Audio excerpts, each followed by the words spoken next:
Az önce kurban kesimiyle meşguldüm. Gözüme ilişti bu anne ve çocuğu. Onun için bir kurban kesimine bir aralık verdim.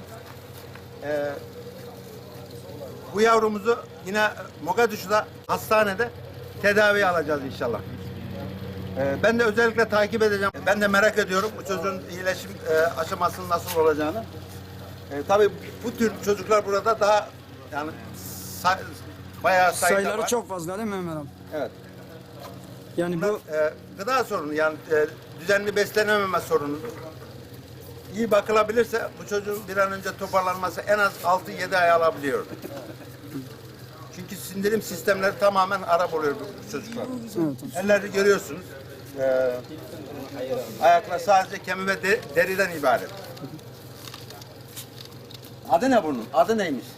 مجلس صبر صبر صبر Evet, çocuğun adını da sabır koymuşlar. Ya sabır Allah'ım ya sabır. Yani diyorum ki hani dönüp dolaşıp yani bu sene beni bunalttılar. Hollanda'da ya o cemaatçi misin diyenler. Beni bunalttınız ya. Hep sabır çektim. انا قصير انا قريب انا هو Selamünaleyküm birader. Baby. Ay canım. Bu ne hale gelmiş bu böyle ya? abi bir deri bir kemik kalmış baksanıza. Evet. Evet böyle çocuklar Somali'de gayet sık rastladığımız şeylerden bir tanesi. Bunu aslında böyle şeyleri görüntüye almıyordum. Bu son yılda yaşadığım Türkiye'de Hollanda'da bazı en yakınımdaki insanlarda olmak üzere kendini bilmezler. Ben Somali'ye gelirken hangi cemaattansın? Hangi cemaatta çalışıyorsun? Böyle aşağılıkça sorularla karşılaştım. İşte benim cemaatim bu. Şimdi size söylüyorum. Bu cemaatin size zararı ne kadar? Yardım göndermemek için ısrar eden o şahıslara söylüyorum. Sert olabilirim.